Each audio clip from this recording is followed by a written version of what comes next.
നോമ്പ് പണിയൊക്കെ എല്ലാവരുടെയും ഏകദേശം കഴിയാറായിട്ടുണ്ടാവില്ലേ. എൻ്റെത് അങ്ങനെ തന്നെയാണ് കേട്ടോ. കുട്ടിക്കലാശം എന്നൊക്കെ പറയില്ലേ, അവിടെ എത്തിക്കണ്. അപ്പം ഇന്ന് ഞാൻ എൻ്റെ റൂം എടുത്തപ്പോഴാണ് കേട്ടോ കുറേ കുട്ടി ഉടുപ്പുകൾ കണ്ടത്. ഞാൻ എൻ്റെ കുട്ടികളെ ചെറുപ്പത്തെ ഒന്നും ഞാൻ കളഞ്ഞിട്ടില്ല കേട്ടോ.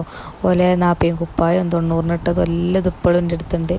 അപ്പം ഇന്ന് ഇങ്ങനെ എൻ്റെ റൂം എടുത്തപ്പം പഴയ കുപ്പായൊക്കെ കണ്ടപ്പോൾ എന്താണ് ഒരു ഇമോഷണലായിപ്പോയി. ഒരു നീറ്റലും ഒരു എന്താ പറയുക ഒരു ഓർമ്മയൊക്കെ ആയിപ്പോയി. ഒരു നാപ്പീനിട്ടതും ഒരു പ്രസവിച്ച് കിടന്നപ്പെട്ട വെള്ളക്കുപ്പായ ഹോസ്പിറ്റലിൽ നിന്ന് കിട്ടിയ ടർക്കിയൊക്കെ ഞാൻ എടുത്ത് വെച്ചിട്ടുണ്ടോ. പിന്നെ മറ്റേ നമ്മൾ ഹോസ്പിറ്റലിൽ നമ്മളെ കയ്യുമ്മ കെട്ടൂലേ, നമ്മളെ പേര് എഴുതിയിട്ടും കുട്ടീൻ്റെ പേര് എഴുതിയിട്ടുള്ളതൊക്കെ അതൊക്കെ ഞാൻ എടുത്ത് വെച്ചിട്ടുണ്ടോ. എനിക്കങ്ങനെ ഒന്നും കളയാൻ തോന്നില്ല മക്കളത്, ഒക്കെ ഞാൻ എടുത്ത് വെക്കും.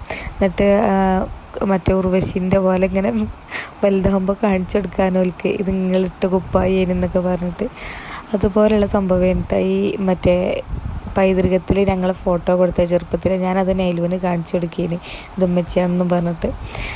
അത് കഴിഞ്ഞിട്ട് ഞാൻ നേരെ പിന്നെ അടുക്കളയിലാണ് കേട്ടോ. എനിക്കിഷ്ടമാണ് കേട്ടോ കുട്ടികളെ എൻ്റെ ഒപ്പം തന്നെ ഇങ്ങനെ പണിക്ക് കൂട്ടണത്. അതുപോലെ എടുത്ത് വൃത്തിയായിട്ടൊന്നല്ല, പക്ഷേ ഓൽക്കൊരു ഇഷ്ടമല്ലേ ഇങ്ങനെ ഈ സോപ്പും വെള്ളത്തിൽ കളിച്ചതൊക്കെ ഓൽക്കൊരു ഇഷ്ടമായിക്കാരം, ഒരു രസമായിക്കാരം. അപ്പോൾ ഞാൻ പണി എടുക്കുമ്പോൾ ഞാൻ ഓലയും കൂട്ടും. എനിക്കത്